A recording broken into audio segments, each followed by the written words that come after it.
திருவள்ளூர் மாவட்டம் கும்மிடிப்பூண்டி சுற்று வட்டார பகுதிகளில் நேற்று இரவு முதல் பார்த்தோம்னால் தொடர்ந்து விட்டு அவ்வப்போது லேசான மழை பெய்து வருகிறது.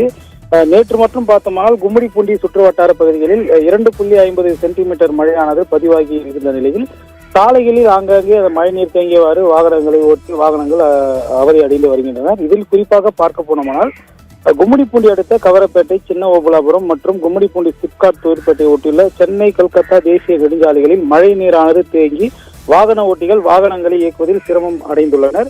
இதை காட்டிலும் சிப்காட் பகுதியை ஒட்டி அமைந்துள்ள தாமரை ஏரி, அதாவது நம் 2 நாட்களுக்கு முன்பு கூட அந்த ஏரியை பற்றி ஒரு விரிவான ஒரு செய்தி நம்ம செய்திருந்தோம்.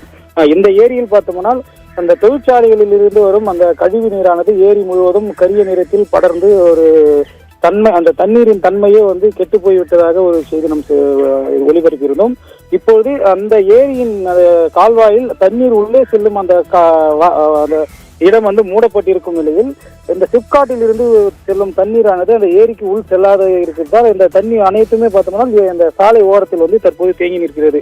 அதாவது தொழிற்சாலைகளில் இருந்து வெளியேறும் அந்த ரசாயன கழிவு நீர் முழுவதுமாக அந்த சாலையில் தேங்கி இருப்பதால் அந்த தண்ணி செல்ல வழி இல்லாமல் இருபுறத்தை, அதாவது வாகனங்கள் செல்லக்கூடிய முக்கிய சாலைகள் சென்னை கல்கத்தா தேசிய நெடுஞ்சாலைகளிலே அப்படியே தங்கியுள்ளதால் வாகனங்களில் சக்கரம் மூழ்கியபடி அந்த வாகனங்கள் அந்த கழிவு நீரிலே சென்று வருகிறது. இதில் குறிப்பாக பார்க்க போனோம்னால் அந்த நீரில் பார்த்தோம்னா இருசக்கர வாகனங்கள், இலகுரக வாகனங்கள் செல்ல கடும் சிரமம் அடைந்து வருகின்றனர்.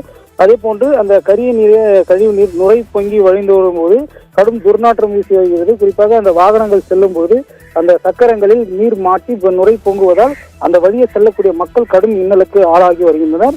குறிப்பாக பார்த்தோம்னால் மழைநீர் வடிகால்களில் மழைநீருக்கு பதிலாக இதுவரை பார்த்தோம்னால் சிப்காட் தொழிற்பேட்டைகளில் இருந்து செல்லும் கழிவு நீர் மட்டுமே சென்று கொண்டிருந்தது தற்போது ஊர்ஜிதமாகி உள்ளது. இது போன்ற அவலநிலை நீடித்து வரும் நிலையில் அந்த பகுதியில் உள்ள அந்த மாசு கட்டுப்பாட்டு வாரியத்துறை அதிகாரிகள் இதுவரை என்னதான் செய்து கொண்டிருக்கிறார்கள் என்பது ஒரு கேள்விக்குறியாகியுள்ளது. அதே போன்று அந்த நீர்வளத்துறை அதிகாரிகள் உள்ளிட்ட அந்த துறை சார்ந்த அதிகாரிகள் இதுவரை எந்த ஒரு நடவடிக்கையும் எடுக்காமல் இருந்ததே இதற்கு தற்போது அம்பலமாகி உள்ளது.